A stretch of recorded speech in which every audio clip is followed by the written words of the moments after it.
So it's time I get serious about my little home theater setup here. This is the Epson 4010 projector. Now I've been running this $69.99, the Dr. J projector or something like that. And this is a 480p projector. So it's pretty bad quality. I can literally see the pixels from where I sit from the projector. This is a 4K, not exactly 4K. It's 1080p times 2. Epson calls it 4K, but it's still way better, hopefully. Now, right now I have my TV set up over here with all the speakers and everything. If you look at the left side of the wall, I have my little projector screen. Now, this projector screen isn't that fancy or anything. It's like a $30 Amazon projector screen. And what's interesting about this is, so this is a white screen and it's white on both sides, so it's not really great. And what I ended up doing is on the back, I have this little black, it's kind of like made out of paper. It's supposed to be meant for walls before you put the sheetrock in. And I put it behind the projector to kind of hopefully enhance the lights, you know? I don't want it to bleed through all the way. I want it to kind of stop here. So we'll see if that works. So real quick, I'm going to turn on the old projector and compare it to the TV. And from there, we'll see how things are. All right, so we're going to start with the TV. I'm going to move all this. Now this is with the lights on. It looks like this. And it's daytime right now. It's pretty gloomy outside. Let me turn off the lights so we can get a look at how it looks. So this is how the display looks in the dark. It looks very nice. Lots of contrast and whatnot. And if we look into the corner to see the window, that's how much light comes in during a gloomy day. So we're going to turn on the projector and see how it looks next. So the projector's on right now with the lights on, and it's basically unusable. But before that, when I use the projector, I move this couch. So I'm just going to go ahead and move this couch, show you guys a little quick conversion of how things go. Alright, so now we have the couch facing directly from the projector, and let's turn off the lights and see how the game looks now. So this is kind of during the daytime. Let me fix that exposure for you. Alright, so as you can see, the picture isn't too bad, even with the little bit of ambient light coming out from the window. However, if you get closer, or in real life, you can see the pixels. So I'm pretty sure you will not be able to see the pixels from here through the camera. Maybe you will, maybe you won't. Oh yeah, you definitely can see them, never mind. So if you look closely, you can see the pixels.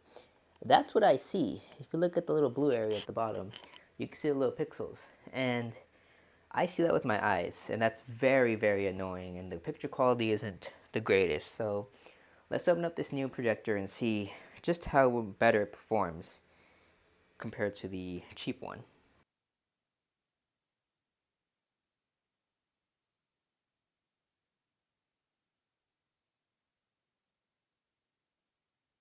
Wow, this thing is huge. This thing literally takes up my whole counter basically. Now, it's a little dirty. Hope it's brand new. Ooh. Yeah, this is really heavy. All right. So the first thing I want to do is plug in the HDMI.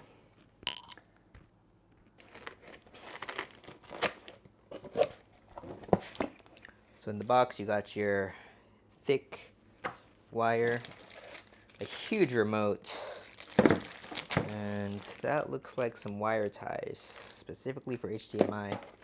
Batteries are included, guys and ladies. So as you can see, the lens cover is already open a little bit. I hope that's not a bad thing. Oh, there we go. Looks like it's opening by itself.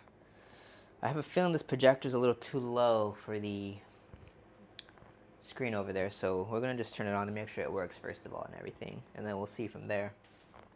I made quite a mess, so I'm gonna clean this up and let this warm up. So the cool thing about this is everything is motorized. The focus and the lens shift is all motorized. So let's go ahead and show you guys what that means. So with the lights on, I can actually kind of see it now, but let's turn them off and see how it looks with them off. Wow, that looks way better.